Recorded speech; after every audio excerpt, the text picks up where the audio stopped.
Days నుంచి మనం చూస్తున్నాం భారతీయ జనతా పార్టీ పైన కామెంట్ కానీ, అదేవిధంగా బండి సంజయ్ గారు కేంద్ర మంత్రి ఆయన పైన కామెంట్ కానీ చాలా ఎక్కువనే ఈ బీఆర్ఎస్ నేతలు ఇప్పుడు కాంగ్రెస్ నేతలు స్టార్ట్ చేసినారు.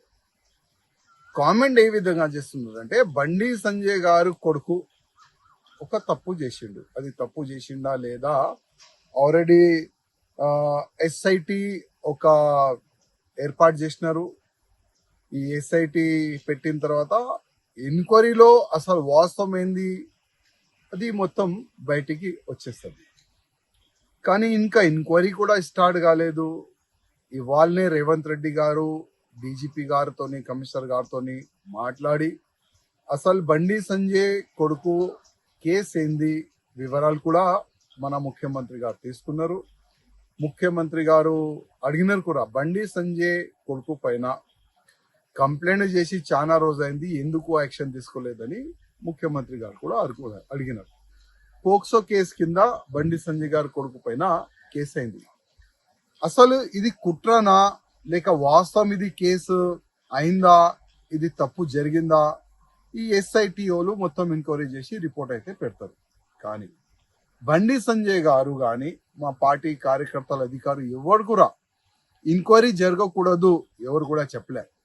బండి సంజయ్ గారు ముందు నుంచి చెప్తున్నారు, ఒక్కవేళ నా కొడుకు కూడా తప్పు చేస్తే ఎంక్వైరీ చెయ్యండి, వేరేకి శిక్ష ఏ విధంగా ఇస్తారు నా కొడుకు కూడా ఆ శిక్ష వేయండి, మేము రెడీ అని బండి సంజయ్ గారు ముందు నుంచి ఈ మాట చెప్తున్నారు. ఈ మాట చెప్పిన తర్వాత కూడా కంటిన్యూగా బీఆర్ఎస్ వాళ్ళు కొంతమంది ఎలక్ట్రానిక్ మీడియాని ఫేవర్ గా తీసుకొని, కొంతమంది యూట్యూబ్ ఛానల్ ని ఫేవర్ గా తీసుకొని చాలా వరకు బీజేపీ పైన అటాకింగ్ చేస్తున్నారు, బండి సంజయ్ గారు పైన అటాకింగ్ చేస్తున్నారు, మా పెద్ద నాయకుల పైన అటాక్ చేస్తున్నారు.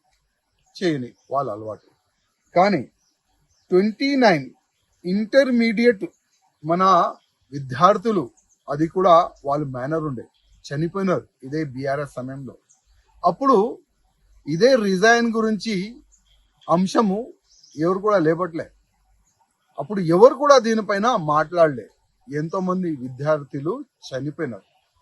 అదేవిధంగా జూబ్లీ హిల్స్ లో ఒక ఎంఐఎం నేత కొడుకు రేప్ కేసులో కూడా ఇన్వాల్వ్ అయినారు.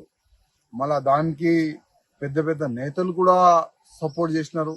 అప్పుడు కూడా రిజైన్ గురించి ఎవరు కూడా మాట్లాడలేదు. కానీ ఇవాళ బండి సంజయ్ గారు రిజైన్ ఇవ్వాలని ఒక అంశం లేబడుతున్నారు. రిజైన్ ఎందుకు ఇవ్వాలి? బండి సంజయ్ గారు ఒకవేళ ఎంక్వైరీ జరగకూడదు, నా కొడుకు అమాయకుడు చెప్తే ఆ విధంగా మీరు డిమాండ్ చేయొచ్చు. కానీ బండి సంజయ్ గారు ఒక కార్పొరేటర్ గా ఒక ఎంపీ అయినారు, ఒక ఎంపీగా ఒక కేంద్ర మంత్రి అయినంటే ఎంత కష్టపడి అక్కడ వరకు అయినా పోయినారు. ఒకసారి ఆలోచన చేయాలి రిజైన్ అడిగేవాళ్ళు. కానీ మీకు రాజకీయం ముఖ్యం, మీరు రాజనీతి చేస్తారు, నో ప్రాబ్లం. కానీ బండి సంజయ్ గారు గురించి తప్పుగా ఎవరు కూడా మాట్లాడొద్దు. ఎంక్వైరీ జరుగుతుంది, పక్కా ఎంక్వైరీ జరగాలి. ఒకవేళ బండి సంజయ్ గారు కొడుకు తప్పు చేస్తే శిక్ష కూడా తప్పు 100% ఉంటుంది. దానికి బండి సంజయ్ గారు కానీ ఏ భారతీయ జనతా పార్టీ నాయకుడు కానీ అడ్డు రారు. 100% ఎంక్వైరీ జరుగుతుంది. ఆ ఎంక్వైరీలో ఏమొస్తుంది అది నేను చెప్పలేను. కానీ మా పార్టీ నుంచి క్లియర్ గా ఒక మెసేజ్ ఉంది, ఎవరైనా తప్పు చేస్తే శిక్ష పక్కా ఉంటుంది, అది ఎవరైనా ఉండదు.